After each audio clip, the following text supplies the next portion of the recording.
자, 오늘은 외계 행성계와 외계 생명체 탐사에 대해서 배우자. 외계 행성계 탐사. 외계 행성계와 외계 행성. 외계 행성계는 태양계 밖에 존재하고 별 주위를 공전하는 행성들이 이루는 계다. 우주에는 외계 행성계가 매우 많다. 자, 외계 행성, 태양이 아닌 다른 별, 항성 주위를 공전하고 있는 행성.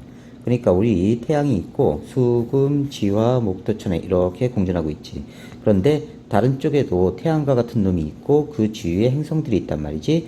이 행성들을 우리가 탐사해보자. 이렇게 된 거야. 외계 행성계 탐사 방법.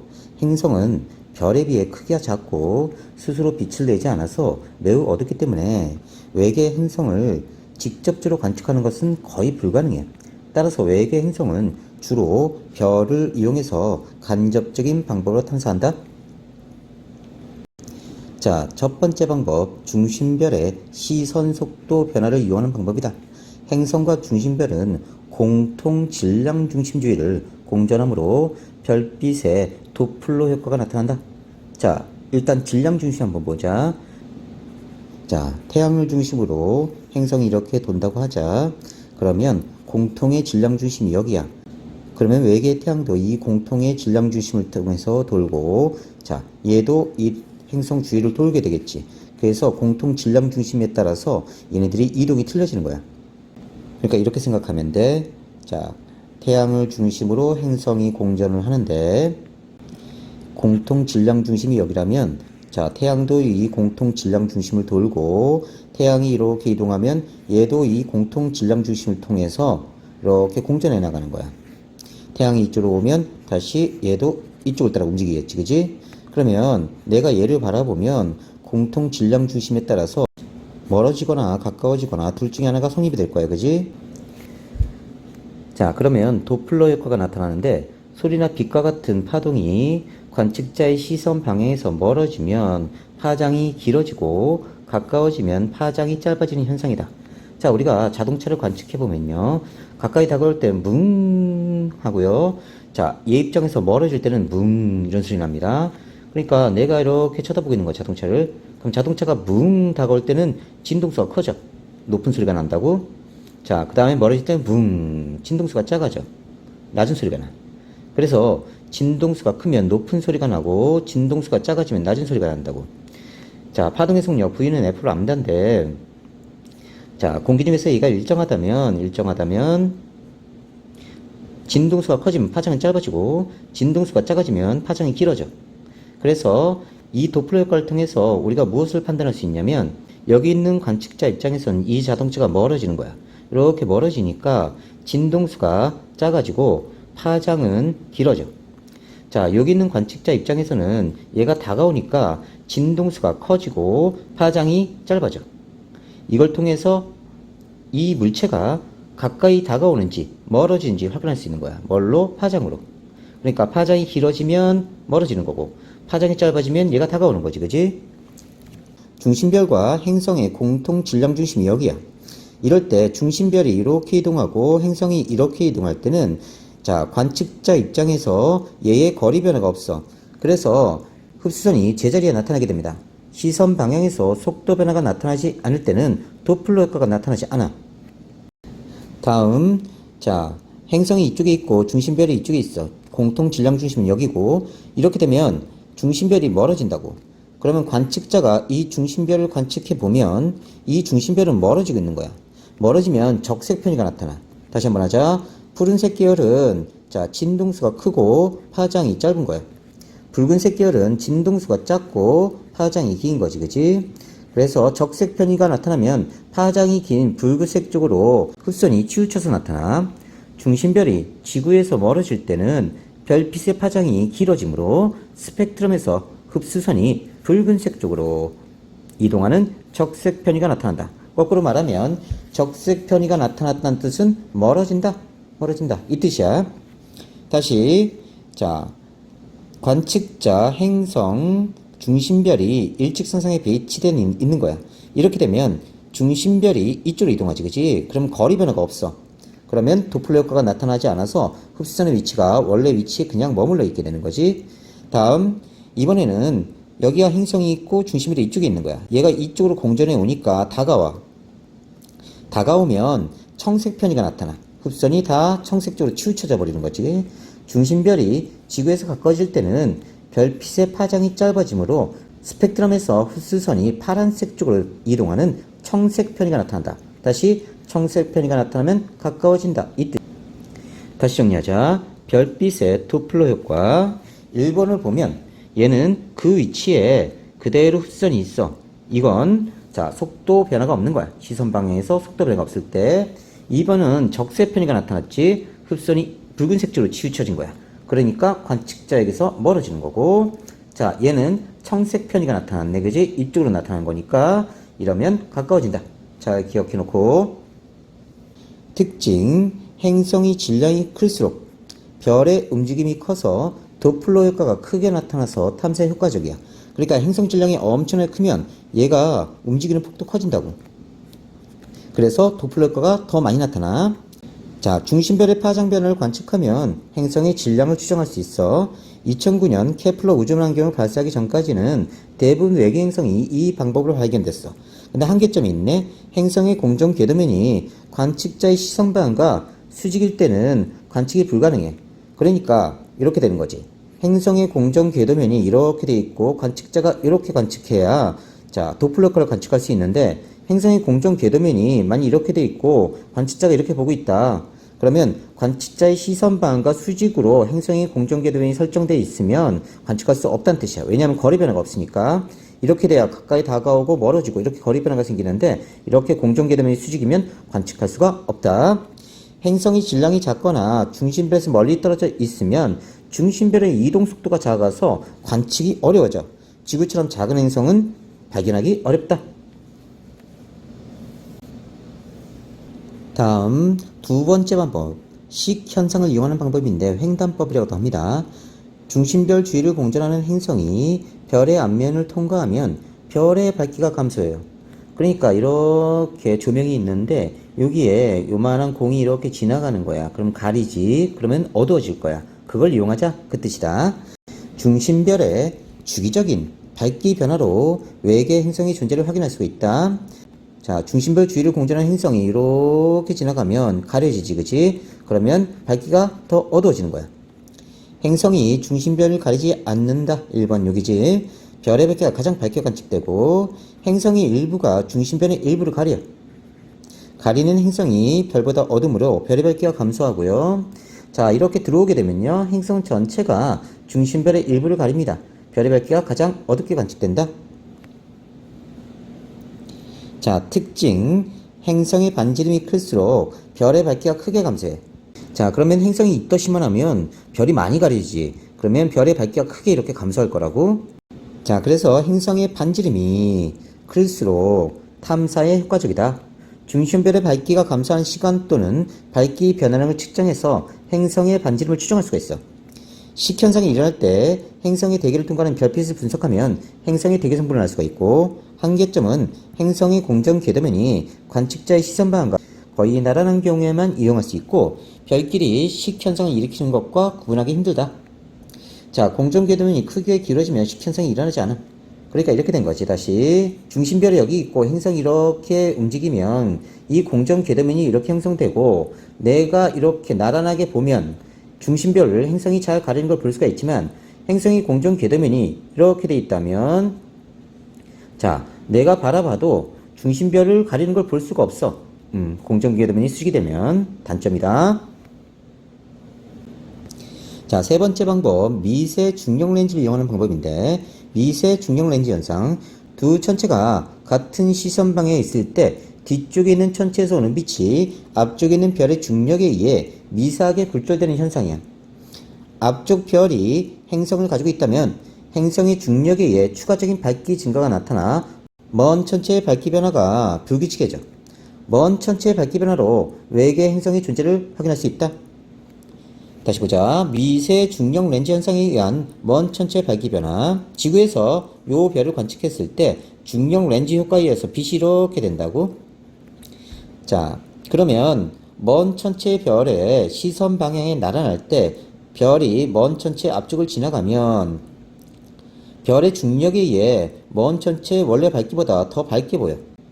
그래서 여기 보면 자, 이 별이 여기 있으면 얘는 이렇게 보일 텐데 이 별이 여기까지 와버리면 얘의 중력 렌즈 효과에 의해서 빛이 이렇게 휘어져서 지구에 도달된다고. 그래서 밝게 보이는 거야.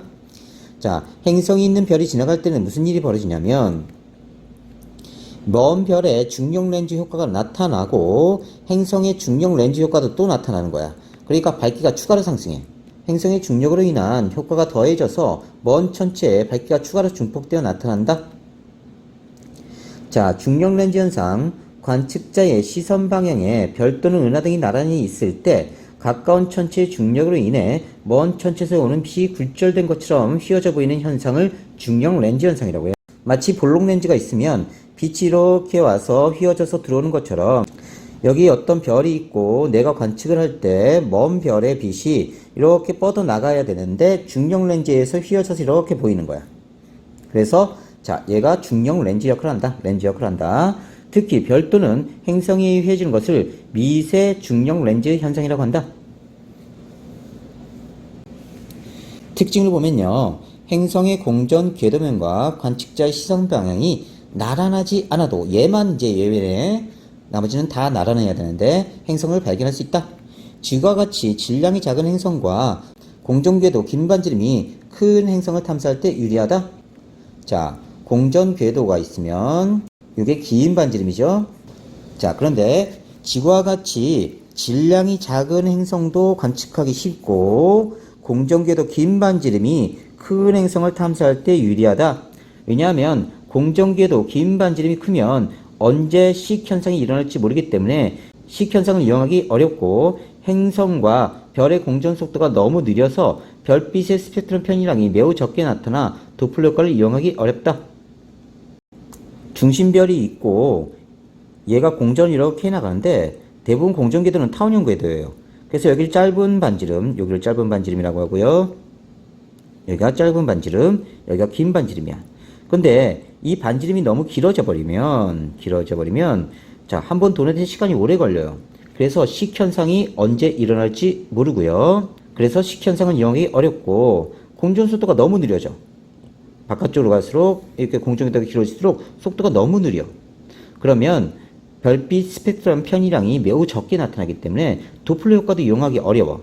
이렇게 공전궤도 긴 반지름이 큰 놈은 따라서 자, 중력 렌즈 효과를 이용하는 게 좋다 이 뜻이야. 공전궤도 긴 반지름이 큰 행성을 탐사할 때는 중력 렌즈 효과가 좋다 이 뜻이다. 한계점. 외계 행성기가 먼 천체 앞을 여러 번 지나가지 않으므로 주기적인 관측이 불가능하고 항상 하늘을 관측해야 된다. 다른 두 방법보다 발견된 외계 행성 수가 적다. 자, 네 번째 방법은 직접 촬영하는 방법이야. 중심별의 밝기가 행성에 비해 매우 밝기 때문에 중심별을 가리고 행성을 찾습니다. 그러니까 우리가 태양이 있으면요, 여기는 별들이 하나도 안 보여요.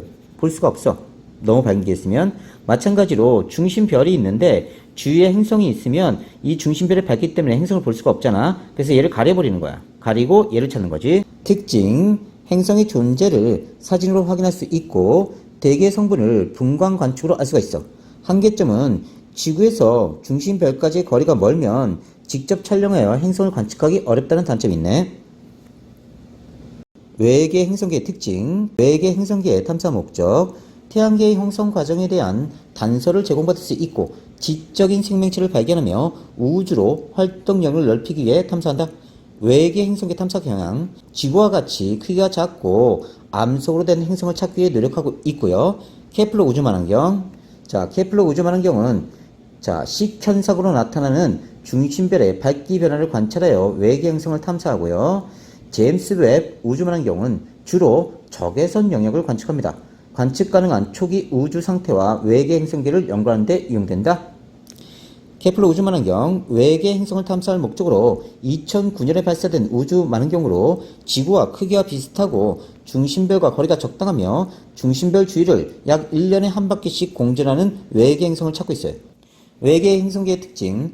탐사 초기에는 질량이 크고 중심별과 가까운 행성이 주로 발견됐지만 우주만환경 발사 이후 지구와 크기나 질량이 비슷한 행성이 많이 발견되고 있다.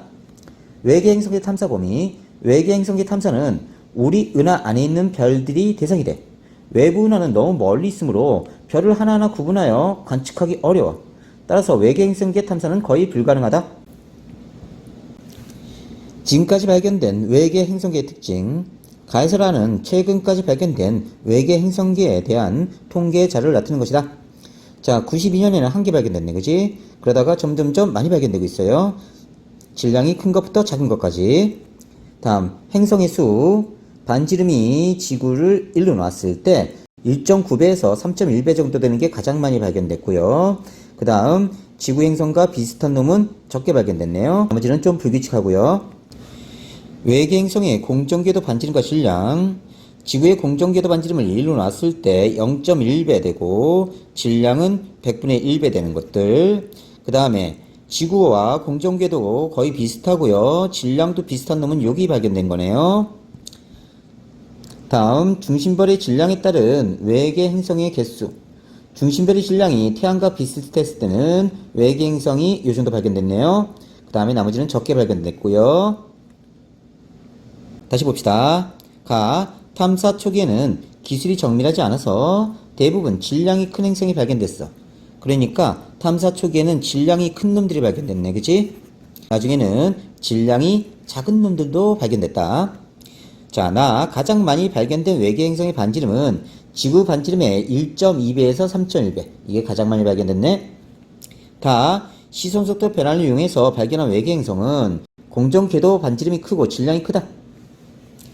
공정궤도 반지름이 크지만 질량이 작은 행성들은 중심별에 미치는 영향이 작아서 발견되기 어렵다. 자, 그래서 보면요. 시선 속도 변화를 이용한 건 질량이 크고 반지름이 이 정도 되네요. 자, 그래서 시선 속도 변화를 이용하여 발견한 외계 행성은 공전 궤도 반지름이 크고 질량이 크다. 질량이 커야 시선 속도 변화, 중심별의 변화를 많이 유도할 수 있어. 질량이 커야 얘가 많이 흔들리니까. 식현상을 이용하여 발견한 외계 행성은 공전 궤도 반지름과 질량 분포의 뚜렷한 관계를 알 수 없다. 자, 식현상을 이용해서 발견한 것들은요. 여기도 있고 여기도 있네요. 얘네들이에요. 자, 그래서 얘네들은 공전 궤도 반지름과 질량 분포의 뚜렷한 관계를 알 수가 없다. 다음, 미세 중력 렌즈 현상을 이용한 거. 미세 중력 렌즈는 보라색이에요. 이런 것들이에요. 자, 발견한 행성은 공전 궤도 반지름이 커도 질량이 작다. 공전 궤도 반지름이 커도 질량이 작다. 이렇게 됐네요. 공전 궤도 반지름 큰데도 질량이 작다. 다음, 직접 촬영하여 발견한 행성은 중심별로부터 10AU 이상 떨어져 있다. 자, 보니까 10AU 이상 떨어져 있네요. 직접 관찰한 거. 외계 행성이 많이 발견되는 중심별의 질량은 대부분 태양의 0.8배에서 1.4배, 0.8배에서 1.4배가 가장 많이 발견됐다. 이렇게 확인할 수 있습니다. 지구 규모의 행성을 찾는 까닭은 행성의 질량이 매우 크면 중력도 커지기 때문에 생명체가 살아가기 위해 부적절한 환경이 되고요. 만약 지구의 중력이 현재보다 훨씬 컸다면 대기가 지금보다 두꺼워져 온실효과가 크게 나타났을 것이고 대기적으로 물이 증발하기 어려웠을 것이다. 또 식물의 입까지 물을 끌어올리기 힘들어 광합성하기 어려웠을 것이다. 따라서 생명체가 살기 가장 적당한 행성은 지구 크기의 행성으로 판단할 수 있다. 이렇게 기억하면 돼요. 외계 생명체 탐사. 외계 생명체, 지구가 아닌 다른 천체에 존재하는 생명체로 외계 생명체의 존재의 필수 요소는 반드시 물이야. 물이 어떤 상태? 액체 상태. 기억해. 액체 상태의 물이 존재해야만 생명체가 존재할 수 있다. 물은 비열이 커서 많은 양의 열을 오래 보존할 수 있고, 자, 비열이 어떻게 되지? 비열은 물질마다 가지는 고유값이야. 우리가 Q는 cm 델타 T 이렇게 배웠지? Q는 cm 델타 T 이렇게 배웠단 말이야. 그러면 요게 비열이야. 물질마다 가지는 고유값이고 물의 비열이 1입니다. 자, 그러면 C에 대해 정리하면 C는 m 델타 T분의 Q야. 그러면 A란 물질과 B란 물질이 있는데 여기다가 똑같이 100kcal를 가한 거야. 열을. 이것도 100kcal. 자, 질량도 똑같이 1kg이라고 하자. 1kg. 그러면 열량과 질량을 일정하게 만들어 놓은 거야. 이게 일정해. 그러면 자, 얘가 10도 변했을 때 얘가 20도 변했으면 자, 얘가 온도 변화가 더 크지, 그지? 온도 변화가 큰 놈이 비열이 작은 거야. 반면에 온도 변화가 작은 게 비열이 큰 거야. 물은 비열이 커. 물은 그러니까 온도 변화가 작아. 똑같은 양을 받더라도. 그러니까 너하고 깡통 로봇이 서 있어. 이렇게 깡통 로봇이 서 있어. 똑같이 햇빛을 받았을 때 너가 1도 올라갔는데 얘는 10도 올라간다고. 왜냐하면 비열이 너는 커. 물이 있기 때문에. 그러면 온도 변화가 작은 거야. 그래서 생물이 생존하기 적합하게 된 거지. 그래서 물은 비열이 커요. 그래서 많은 양의 열을 오래 보존할 수 있다. 열을 비축한다. 이렇게 생각하시면 돼요. 다양한 물질을 녹일 수 있는 좋은 용매입니다. 물은 또. 자, 생명체의 탄생과 진화에 필요한 환경을 제공한다. 그래서 물이 제일 중요하다. 생명 가능지대 중심벌 주위에 물이 액체 상태로 존재할 수 있는 거리의 영역을 우리가 생명 가능지대라고 한다. 중심별의 광도, 별과 행성 사이 거리 등에 영향을 받는다. 중심별의 광도, 중심별의 질량이 크고 표면도가 높을수록 광도가 커. 별의 광도가 클수록 생명 가능지대는 별에서 멀어지고 폭은 넓어진다. 잘 기억해놔. 중심별의 광도가 클수록 생명 가능지대는 별에서 멀어지고 폭은 넓어진다. 별과 행성 사이 거리. 별과 행성 사이 거리가 너무 가까우면 행성의 표면 온도가 높아서 물이 모두 증발하고, 거리가 너무 멀면 행성의 표면 온도가 낮아서 고체 상태의 얼음이 돼. 별의 질량에 따른 생명 가능지대. 별이 질량이 클수록 광도가 크므로 생명 가능지대의 거리가 별에서 멀어지고 폭이 넓어진다. 잘 기억해놔. 자, 그러면 공정 궤도 반지름이 지구가 1이야. 그리고 지구는 현재 생명 가능지대, 액체 상태의 물이 있는 지역에 있는 거야. 그런데 별의 광도가 점점점 커지면 생명 가능지대가 중심별에서 멀어지고 폭도 넓어져. 이렇게. 태양계에서 생명 가능지대 금성과 화성 사이, 이에 해당하는 행성은 지구뿐이고요. 화성은 태양과 거리가 멀기 때문에 온도가 낮아서 물이 얼어있고요. 금성은 태양과 거리가 가깝기 때문에 온도가 높아서 물이 증발해요. 태양이 적색 거성으로 진화하면 생명 가능지대는 어떻게 될까? 약 50억 년 후 태양이 적색 거성으로 진화하면 태양의 크기가 커지면서 광도가 증가해요. 태양의 생명 가능지대는 태양으로부터 현재보다 멀어지고 폭도 넓어질 것이다. 기억해놓고. 외계 생명체가 존재하기 위한 행성의 조건, 생명 가능지대 위치. 행성의 표면에 물이 액체 상태로 존재해야 한다. 적당한 중심별의 질량. 중심별의 질량이 적당해야 별의 수명이 충분히 길어서 생명 가능지대에 오래 머물 수 있어. 생명체가 탄생하고 진화하기까지 상당히 긴 기간이 필요하기 때문이다. 중심별의 질량이 매우 큰 경우 중심부에 많은 에너지를 만들면서 별의 수명이 짧아져. 중요하다. 행성에서 생명체가 탄생하고 진화 시간이 부족해. 중심별의 질량이 매우 작으면 별의 수명은 길어지지만 생명 가능지대가 중심별에 너무 가까워져. 별의 중력을 크게 받아. 때문에 행성이 자전주기가 길어져서 공전주기가 같아지므로 낮과 밤의 변화가 없어져. 행성은 항상 같은 면만 별 쪽을 향하게 된다. 그래서 중심별이 있는데 너무 가까이 붙어 있으면 요 행성이 계속 중력을 너무 크게 받는다고. 그래서 한쪽 면만 계속 보게 되는 거야. 이쪽 면만. 자전을 할 수가 없어. 그러면 이쪽은 계속 낮이고 이쪽은 계속 반만 되지. 생명체가 탄생하기 어렵게 된다.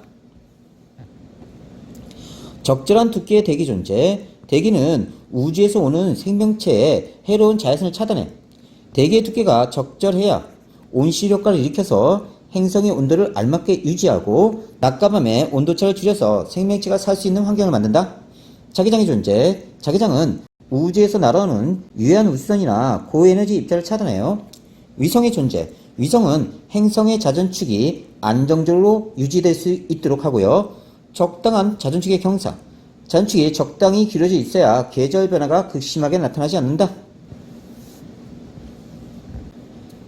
별의 표면 온도와 광도에 따른 생명 가능지대. 그린 가는 별의 질량, 반지름, 수명을 나타낸 HR도다. HR도 여기 있네요. 나는 지구의 형성과 지구에서 생명 진화의 역사를 간단히 나타낸 거야. 보면 지구가 형성되고 박테리아 화석이 나타나고 35억 년 전에, 그 다음에 진핵세포가 나타나고 산소농도 증가하고 삼엽층 나타나고 공룡 나타나고 인간 나타났네. 대략 한 50억 년 걸렸네요. 45억 년이니까.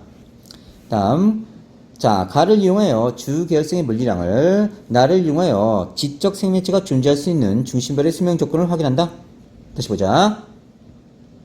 가에서 주계열성에 속하는 별의 분광에 따른 물리량, 주계열성 여기 있네요. 이쪽이에요. 자, 얘는 O형이고요. 이쪽은 M형이네요. 자, O형의 주계열성은 질량이 크고요. 표면온도가 높고 광도가 크죠. 그 다음에 M0 태양 질량, 그 다음에 R0 태양 반지름인데요. 여기는 질량이 30배 정도 되고요. 자, 반지름은 10배 정도 되네요. 그러면 질량도 크고 표면도 O형이니까 높고 반지름 크고 광도 크니까 수명이 짧아. 자, M형 쪽으로 가면 질량이 0.1배 태양의, 반지름도 굉장히 작네요. 0.1R이니까 0.1R 10분의 1 정도밖에 안 됩니다. 자, 질량 작고 표면도 낮고 M형이니까 표면도 낮고 반지름 작고 광도 작고 수명이 길어. 주계열성의 질량 변화에 따른 물리량, 주계열성은 질량이 클수록 표면온도가 높고 반지름 광도가 크고 수명이 짧다. 중심별의 표면온도와 광도에 따른 생명가능지대, 중심별의 표면온도가 높고 광도가 클수록 생명가능지대의 거리가 별로부터 멀어지고 폭이 넓어진다.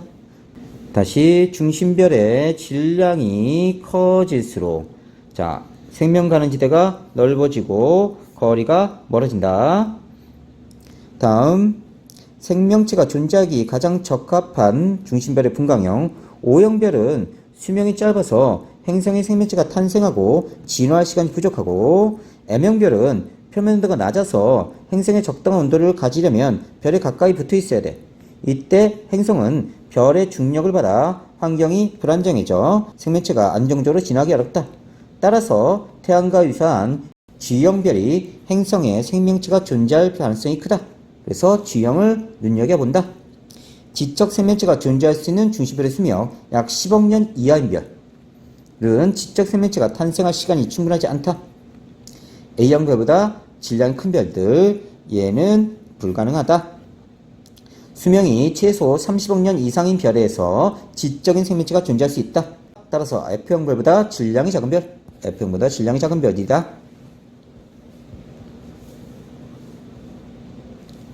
주계열성은 질량이 클수록 표면온도가 어떻다? 그렇지, 높다. 광도가 어떻다? 크다.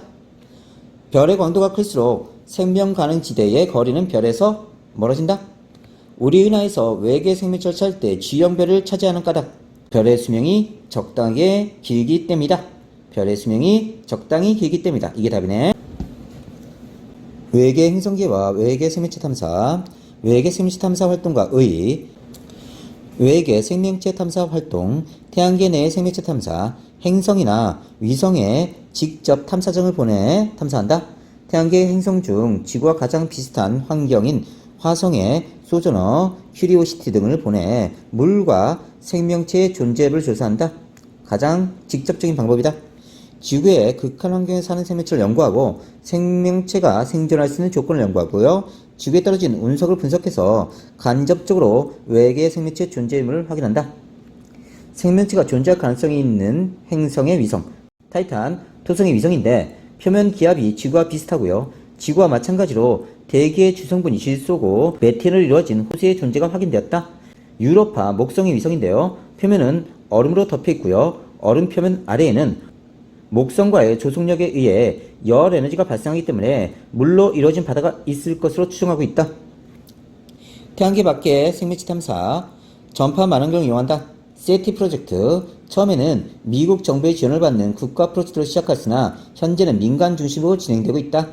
외계 지적 생명체가 전파로 신호를 보낸다는 가정 하에 전파 만원경에서 수신한 전파를 분석해서 인공적인 전파를 찾는 활동이 세티야. 우주 만원경 이용해서 생명 가능지대에 속한 외계 행성을 찾고 행성의 대기 성분을 분석해서 생명체가 존재할 수 있는 환경인지 파악하는 연구가 진행되고 있다. 외계 생명체 탐사의 의의, 지구의 생명체가 어떻게 탄생하여 진화했는지 연구하는 데 도움이 된다. 우주에 대한 호기심을 해결할 수 있다. 인류의 과학 문명을 더욱 발전시켜 더 편리한 생활을 가능하게 할 수 있다. 다음은 금성, 지구, 화성의 물리적 특성을 나타낸 것이고 태양계 행성 중 지구에만 생명체가 존재한다. 태양과의 거리, 지구가 1억 5천만 킬로미터, 금성은 더 가깝고요. 화성은 좀 더 멉니다. 반지름이 지구가 1이라면 화성은 절반에 해당되고요. 금성은 거의 비슷하네요. 자전주기 243일.6. 금성이 한 번 자전하는데 이렇게 많이 걸려요. 자, 지구는 24시간에 해당되고요. 화성도 비슷하네요. 다음 자전축 기울기 177도. 자전축이 헷가닥 뒤집어져 있는 거야. 얘는 23.5도, 화성 25.2도. 그러니까 지구와 화성이 거의 비슷하죠. 그러니까 금성보다 화성의 생명체가 존재할 가능성이 더 커요. 표면 온도 480도, 너무 높죠. 그 다음에 15도, 여긴 마이너스 63도. 자, 물이 얼어있겠네요. 대기압 95기압. 자, 우리 여기 가면 죽어요. 우린 1기압에 살고 있는데 95배의 기압이 주어지면 엄청난 기압입니다. 자, 얘는 0.02기압. 너무 희박하네요. 주요 대기 성분 이산화탄소 질소, 지구는 질소, 산소, 얘는 이산화탄소 질소다. 지구에 생명체가 존재하는 까닭, 태양부터 적당한 거리에 있어서 액체 상태의 물이 존재한다. 자전축에 따른 낮과 밤의 길이가 적당하고 자전축이 적당히 길어져 계절 변화가 나타난다. 적당한 대기압과 대기 성분에 의한 온실효과에 의해 적절한 온도가 유지된다. 얘는 자 기압이 너무 낮기 때문에 온실효과가 거의 일어나지 않아서 춥고요. 얘는 온실효과가 너무 심해요. 온도가 너무 높습니다. 480도나 돼요. 금성에 생명체가 존재하지 않는 까닭, 태양으로부터 가까이 있어서 액체 상태의 물이 존재하지 않아. 물이 모두 증발했어. 잔유가 너무 길어. 243일이나 되니까 자 낮과 밤의 길이가 매우 길고요. 대기압이 높고 대기 중 이산화탄소 농도가 높아서 온실효과가 너무 커. 평균 표면 온도가 매우 높다. 화성의 생명체가 존재하지 않는 까닭, 태양으로부터 멀리 있어서 액체 상태의 물이 존재하지 않아. 물이 얼어있어. 대기압이 낮고 대기 중에 이산화탄소 농도가 낮아서 온실효과가 거의 없어. 낮밤의 기온차가 매우 크다. 외계 지적 생명체를 찾을 때 왜 전파를 분석할까?